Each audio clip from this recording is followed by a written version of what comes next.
হে আমার রব, হে আল্লাহ, আমার হৃদয়টা আজ আপনার সামনে সাজদার সেই চরম প্রশান্তি নিয়ে নত জানু। আমি সেই বান্দা যে আপনার কাছে দৃঢ় ঈমান চেয়েছিল, যা পৃথিবীর কোনো ঝড়েই টলে যাবে না।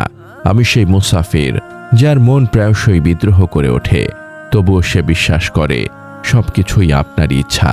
আমি আপনার কাছে সেই অনুগ্রহ চেয়েছিলাম যেন আমার প্রতিটি বিপদ আমার গুনাহ মাফের কারণ হয়। কিন্তু হে আল্লাহ, আমি যখন দুনিয়ার এই মিথ্যা ব্যস্ততায় থাকি, যখন দুনিয়ার মোহ এসে আমাকে ঘিরে ধরে, তখন দুশ্চিন্তা আমার হৃদয়ের ওপর পাথরের মতো চেপে বসে। দারিদ্র্যের ভয়, একাকিত্বের শূন্যতা, মানুষের দেওয়া আঘাত, এই সব কিছু আমাকে অস্থির করে তোলে। আমি জানি এই দুশ্চিন্তাগুলো আমার দুর্বলতা, এই ভয় আমার ঈমানকে দুর্বল করে দেয়। আমার রব, আমার জীবনের প্রশান্তির একমাত্র ঠিকানা হলো আপনার সামনে সাজদা। আমি যখন সাজদায় যাই, তখন আমার সর্বোচ্চ অঙ্গ আপনার পায়ে রাখা ধুলোর সমান হয়ে যায়। সেই মুহূর্তে আমার সব দুশ্চিন্তা, আমার সব ভয়, আমার সকল দুর্বলতা আমি আপনার কাছে সঁপে দেই। আমার মনে হয় আমি এই পৃথিবীর সব ভার আপনার হাতে তুলে দিয়েছি। আপনি তো আল ওয়াকিল, আপনি আমার ভার নিলে আমার আর কোনো দুশ্চিন্তা থাকতে পারে না। হে আল্লাহ, আমার এই প্রশান্তিকে আপনি স্থায়ী করুন। আমার জীবনের সব ভুল যেন সাজদার এই নীরব কথোপকথনে মাফ হয়ে যায়।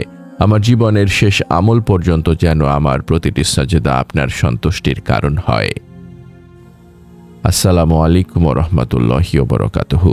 আমাদের এই প্রশান্তির আয়োজনে আপনাকে স্বাগতম। আজ আমাদের এই আধ্যাত্মিক সফরের 164তম পর্ব। আলহামদুলিল্লাহ, আমরা জীবনের সেই গভীরতম সংযোগ নিয়ে কথা বলবো, যা বান্দা ও রবের নৈকট্যের চূড়ান্ত মুহূর্ত। তা হল সুজুদ আল ইতমিনান বা সাজদার প্রশান্তি ও দুশ্চিন্তা সমর্পণ। আপনি যদি আমাদের এই সফরের নতুন সঙ্গী হয়ে থাকেন, তবে এই আধ্যাত্মিক যাত্রায় আমাদের সঙ্গী হয়ে থাকতে পারেন। আমরা বিশ্বাস করি প্রতিটি কথা, প্রতিটি স্মরণ হৃদয়ের মরচে পড়া দাগগুলোকে মুছে ফেলতে সাহায্য করে। আপনার ঈমানি জীবনকে আরও সমৃদ্ধ করতে চান? আমাদের ব্লগে পড়ুন অনুপ্রেরণামূলক প্রবন্ধ, শুনুন হৃদয় ছোঁয়া অডিও এবং আপনার জীবনের প্রতিটি প্রশ্নের ইসলামিক সমাধান খুঁজে নিন। আজই ভিজিট করুন আমাদের ওয়েবসাইট www.ummakontho.com। আজকের এই মোনাজাতটি সেই সব বান্দাদের জন্য যারা জীবনের সব ভার ও দুশ্চিন্তাকে সাজদার মাধ্যমে একমাত্র আল্লাহর হাতে তুলে দিতে জানেন। প্রথম অংশ, নৈকট্যের চূড়া, সাজদা ও আল্লাহর সম্পর্ক। সাজদাকে কেন বান্দা ও আল্লাহর নৈকট্যের চূড়ান্ত মুহূর্ত বলা হয়? সাজদার আধ্যাত্মিক শক্তি কি? বান্দার নিকটতম মুহূর্ত। রাসূলুল্লাহ সাল্লাল্লাহু আলাইহি ওয়াসাল্লাম বলেছেন, যখন বান্দা সাজদায় থাকে, তখন সে তার রবের সবচেয়ে নিকটবর্তী হয়। অতএব তোমরা সাজদায় বেশি বেশি দোয়া করো। সহিহ মুসলিম 482। সুবহানাল্লাহ, এই হাদিসটি আপনার অনুভূতির চূড়ান্ত সত্যতা প্রদান করে। আপনার সকল দুশ্চিন্তা আল্লাহর কাছে সঁপে দেওয়ার এর চেয়ে উত্তম মুহূর্ত আর নেই। যখন আপনার কপাল মাটিতে লুটিয়ে পড়ে, তখন দুনিয়ার সব মোহ এবং অহংকার চূর্ণ হয়ে যায়। এই নত শিকার আপনাকে আপনার রবের কাছে তুলে ধরে। সাজদা হলো সেই গোপন আমল যেখানে আপনার অশ্রু কেউ দেখে না, কিন্তু আপনার রব তো দেখেন। শারীরিক আত্মসমর্পণ। সাজদা হলো একমাত্র ইবাদত যেখানে আপনার শরীরের সর্বোচ্চ অঙ্গ এবং সর্বনিম্ন অঙ্গ একই সমতলে আসে। এর অর্থ হলো আপনি আপনার মন, আপনার জ্ঞান, আপনার অহংকার সবকিছুকেই অস্বীকার করে বলেছেন, আমার কোনো শক্তি নেই, সব শক্তি আপনার। আপনার জীবনের প্রতিটি কাজ সাজদার এই নত শিকার থেকেই শক্তি পায়। ইখলাসের যাচাই। সাজদা হলো আপনার ইখলাসের পরীক্ষা। আপনি যখন সাজদা করেন, তখন কি আপনার মনে লোক দেখানোর প্রবণতা আসে? যদি আপনার সাজদা আন্তরিক হয়, তবে তা আপনার কালবুল সালিম অর্জনের পথে আপনাকে এগিয়ে নিয়ে যায়। দ্বিতীয় অংশ, দুশ্চিন্তা সমর্পণ, আল ওয়াকিলের ওপর ভরসা। দুশ্চিন্তাকে আল্লাহর কাছে সঁপে দেওয়ার আধ্যাত্মিক প্রক্রিয়া কি? তাফবিজ ও আল ওয়াকিল। দুশ্চিন্তা সঁপে দেওয়ার ইসলামী পরিভাষা হল তাফবিজ। তাফবিজ হল ফলাফলের ভার আল্লাহর ওপর ছেড়ে দেওয়া। কুরআনে আল্লাহ বলেন, আর যে আল্লাহর ওপর ভরসা করে তার জন্য তিনি যথেষ্ট।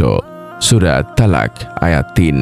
আপনি যখন সাজদায় গিয়ে দুশ্চিন্তা সঁপে দেন, তখন আপনি আল্লাহর নাম আল ওয়াকিল, যার উপর ভরসা করা হয়, এবং আল জব্বার, ভগ্ন হৃদয় জোড়নকারীকে স্মরণ করেন। আপনি বলেন, হে আমার রব, এই ভার আমি আর বহন করতে পারছি না, এই ভার আপনি নিন। মনের বিদ্রোহকে শান্ত করা। আপনার মন যখন বিদ্রোহ করে, তখন সাজদা হলো সেই বিদ্রোহকে দমন করার সবচেয়ে কার্যকর অস্ত্র। সাজদা আপনার জ্ঞানকে এবং নফসকে বাধ্য করে সেই সত্য মেনে নিতে যে আপনার ভালোর জন্যই সব হয়।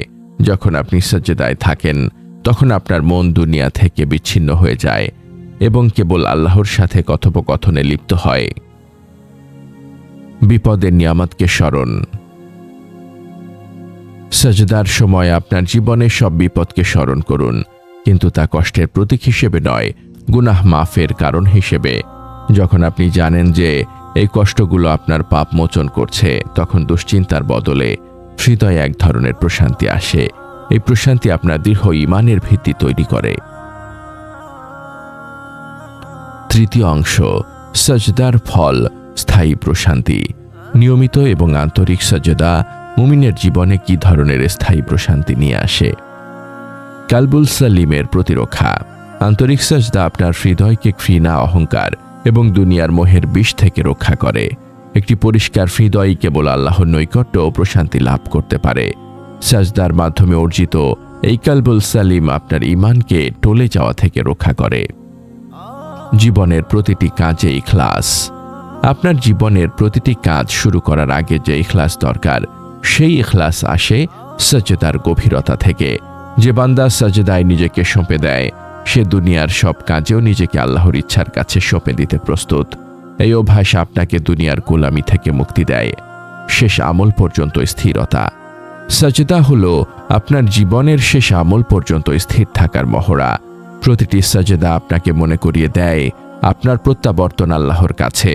এই স্মরণ আপনার সব দুশ্চিন্তা দূর করে দেয়, কারণ আপনি জানেন আপনি এক ক্ষণস্থায়ী মুসাফির, যার চূড়ান্ত ঠিকানা হলো আল্লাহর সন্তুষ্টি। হে আমার ভাই, আমার বোন, আপনার এই উপলব্ধি, আমি যখন সাজদায় যাই, আমার সব দুশ্চিন্তা আপনার কাছে সঁপে দেই, আপনার ঈমানের সেই শক্তি যা আপনাকে জান্নাতের পথে অবিচল রাখে। হে আল্লাহ, হে আল মুজিব, হে সাবুর, হে আল রহিম, আমি যখন সাজদায় যাই, আমার সকল দুশ্চিন্তা আপনার কাছে সঁপে দিই। আমার প্রতিটি সাজদাকে আপনি নৈকট্য ও প্রশান্তির কারণ বানিয়ে দিন। হে আমার রব, আমাকে এমন দৃঢ় ঈমান দিন যা কখনো টলে চাপে না। আমার হৃদয়কে আপনার সব ফয়সালায় সন্তুষ্ট করে দিন। আমার জীবনের সব ভুল এবং দুর্বলতা আপনি সাজদার এই নীরব কথোপকথনে মাফ করে দিন। আমার জীবনের শেষ আমলটি যেন সাজদার প্রশান্তির ওপর হয় এবং আপনার সন্তুষ্টির কারণ হয়। হে আল্লাহ, আমি আপনার কাছে আমার সাজদায় হৃদয়ের প্রশান্তি চাই, আমার সমর্পণের কবুলিয়াত চাই, আর আমার ঈমানের জন্য দৃঢ়তা চাই। আমাদের এই মহৎ বার্তা ছড়িয়ে দিতে এবং ইসলামের আলোকে প্রতিটি হৃদয়ে পৌঁছে দিতে অনুগ্রহ করে এই প্রচেষ্টাকে সাবস্ক্রাইব করে আমাদের সাথে থাকুন। আপনার প্রতিটি অনুসরণই আমাদের এই পথ চলাকে আরও বেগবান করবে। আমিন ইয়া রব্বুল আলামিন।